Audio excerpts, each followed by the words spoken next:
Hello, gentlemen, o estimados señores. I hope this video will acquaint you to the basic features of the feeder, and the manual will give you detailed explanation of all of these points. Any of these buttons pressed one time will turn on a light. The light will stay on for approximately 30 seconds and go out on its own. There are four main screens, and these are the main screens. These buttons move you left and right either direction across the screens. This is called yarn consumption. You don't need it. It measures how much yarn, of course, it uses, and you can set it so that if you wanted 1,000 meters of yarn, the feeder would run the 1,000 meters and then send a stop signal. You don't need this button, this one screen of four. This is a general information page, which you also don't normally use, but it tells us about the power supply and the heat of the feeder, and you see it just pulls 2.2 watts, which is a very low amount. You don't use this screen usually either, just the first time you hook it up, and that's mainly to check this voltage at the top to make sure it's within range. That's what I want.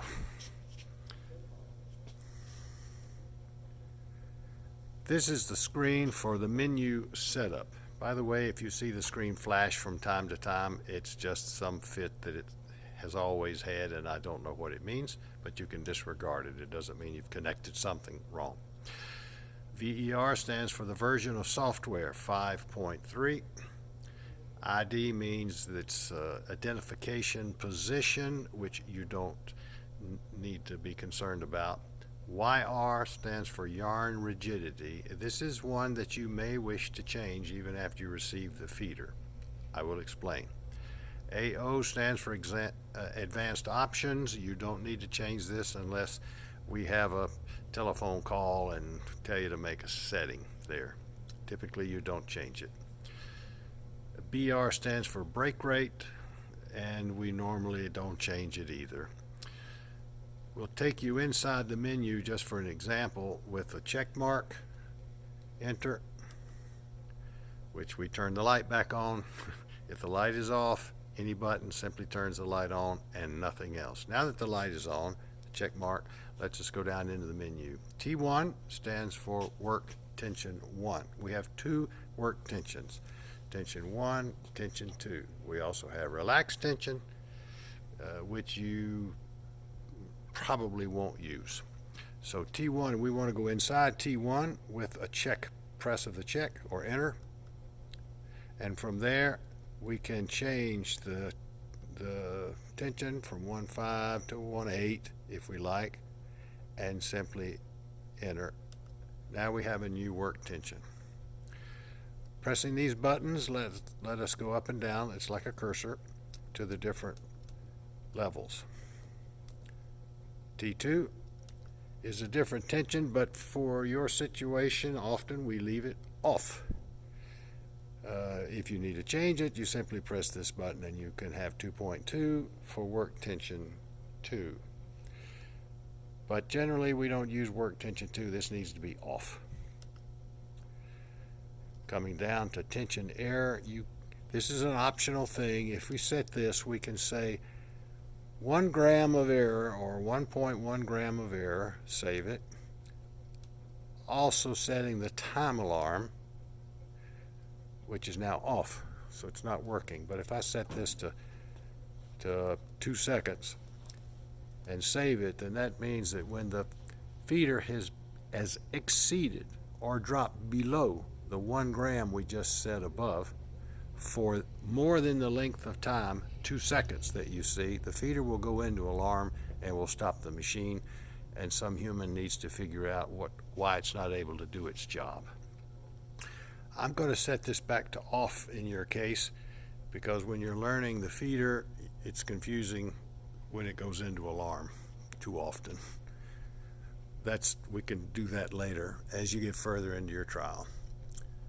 Save that. Ink deck resolution allows you in your program to change the amount of tension. You can increase it or decrease it by the resolution we set here, by 1 gram or 0.1 gram or 0.2 grams or 1.2 gram or 1 gram. Every time you you pulse the 24 volts, you can ink or deck depending on which valve you use on the machine. We have to help you start to do that. Most people don't use ink deck at all. So we just come out of here, it doesn't matter, we're not using ink deck. Tension relax is only used when you stop the machine and you want to have a different tension when you stop the machine than when you run the machine. Let's say you want to run at 2 grams, but when you stop the machine you only want 1 gram. Well, then you can use tension relax. You press enter, you put the 1 gram here, you press enter, but then this is another one of those that has to be set 2 at a time. You have to set speed relax to use tension relax. If we enter, now it's off. We're not using tension relax, but if we change it to a number, 3 or 30, whatever the number you want, then this is the threshold. As the feeder comes to a stop, and it comes quickly to a stop from maybe it was 300, it goes zzz, 300 to 0 almost immediately. Well, it passes 30. When it passes 30, then we switch from T1. If we were in T1, we switch to tension relax. So if T1 was 2 grams and the tension relax when the machine wasn't running was 1 gram, then it will be 1 gram until the feeder spins up faster than 30 RPM or 30 meters a minute, which happens really fast. In this case, though, I'm going to turn speed relax off. You probably don't need it. Length count you don't use. Advanced option, if we tell you to change advanced option 2 one day, then you press this check mark and move over. I'm sorry, that's wrong. You press this plus to move this line to 1, and then the first position, not the 0, but the first position, and then you toggle this on with the check mark. If we might tell you to put a 1 in position 1, or we may tell you to put a 1 in position 0, and then you save it. In this case only, you have to save it with a X. We're not going to change any advanced options for now, and we're going to X out of there. Yarn rigidity has to do with the elasticity of the yarn and the speed response algorithm in the feeder.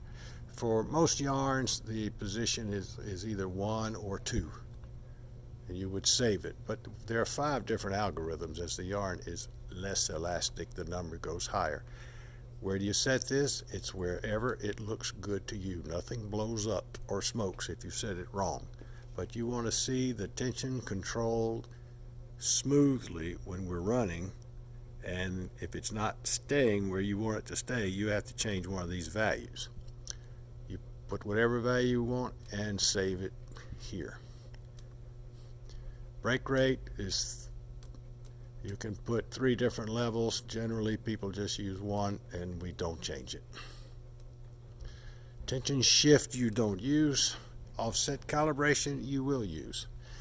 When you have a feeder that hasn't been running, or when you make a check that I will show you later, you have to do a calibration. You just come here, you press enter,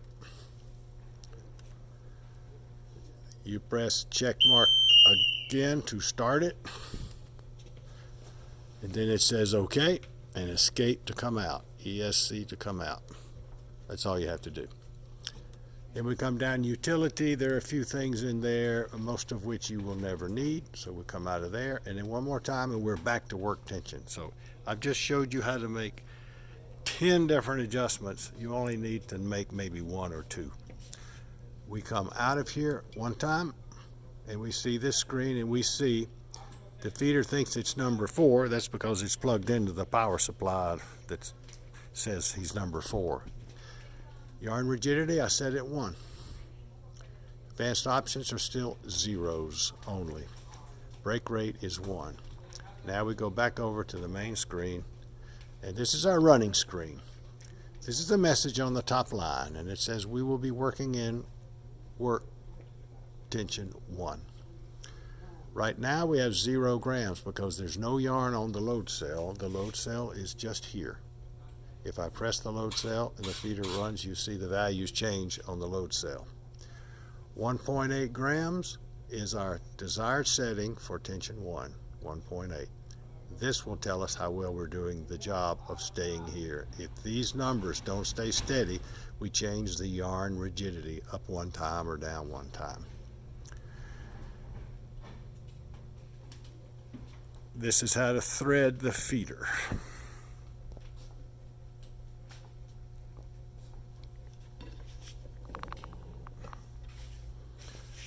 Pressing this 3 seconds puts yarn winding mode so that the motor doesn't spin when you're trying to thread it up. By the way, pressing and holding the switch for the X for 6 seconds actually is how you turn the feeder off. Press and hold for 3 seconds is for the thread up yarn winding protection. Enter, turns it back on. We're going to thread it.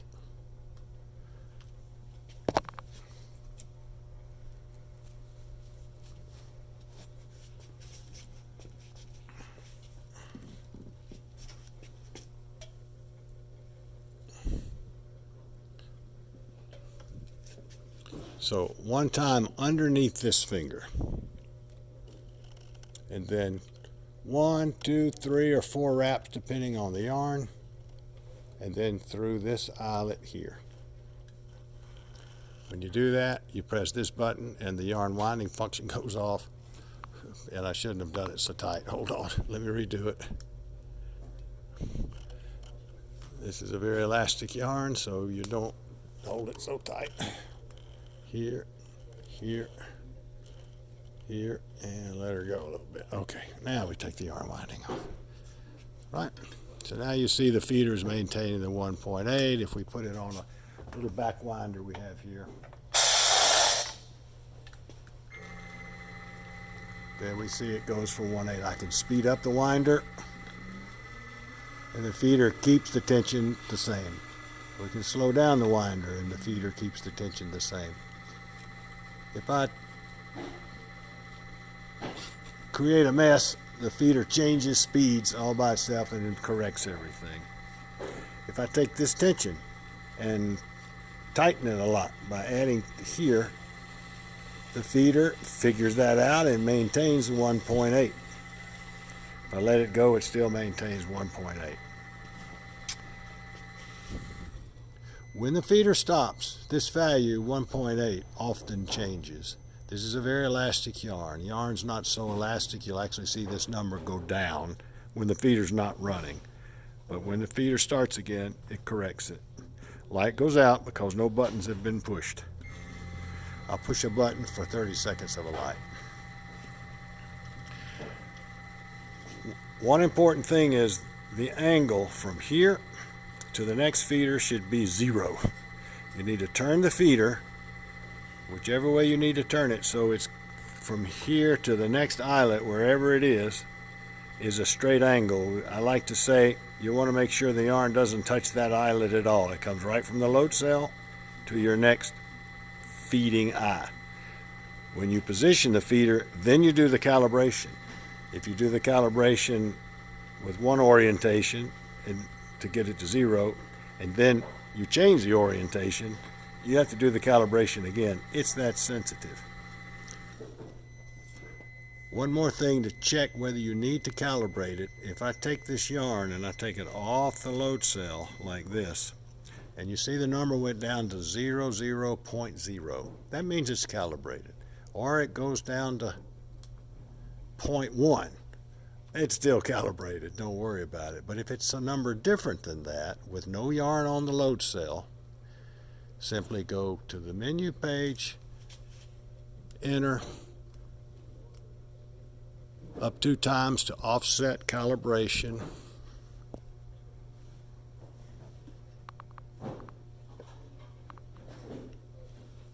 enter, enter, escape, escape, escape. That's how easy it is to calibrate it. Hope that's helpful. Now there's yarn on the load cell, so it reads 1.1. If I take the yarn off the load cell, now it reads 0 or 0.1. Or as they say in Italy, Harold, 0.1, don't worry about 0.1 grams. Hope it's helpful. Let us know about all your questions. Bye for now.